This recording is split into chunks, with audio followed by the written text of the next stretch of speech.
betrayal by Judas.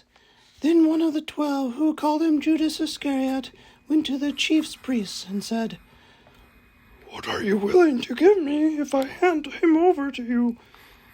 And they said him 30 pieces of silver. They paid him 30 pieces of silver, and from that time on he looked for an opportunity to hand him over. The agony in the garden.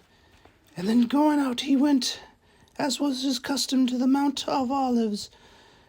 And the disciples followed him. When he arrived at the place, he said to them, "Pray that you may not undergo the test." After withdrawing about a stone's throw from them, kneeling, and he prayed, and saying, "Father, if you are willing to take this cup away from me, still, not my will, but yours be done." And to strengthen him, an angel from heaven appeared to him, and he was in such agony, and he prayed so fervently that his sweat became like drops of blood falling on the ground. And when he rose from the prayer and returned to his disciples, he found them sleeping from grief. He said to them, "Why are you sleeping? Get up and pray. You may not undergo the test."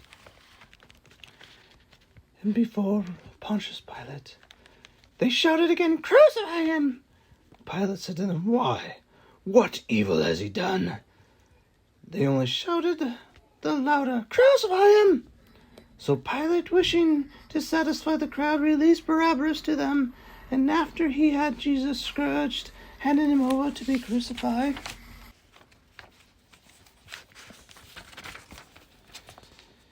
When they came to the place called the Skull, they crucified him and the criminals there, one on his right, one on his other left.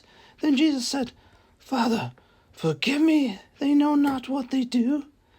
They divided his garments by casting lots. The people stood by and watched. The rulers meanwhile sneered at him and said, "He saved others.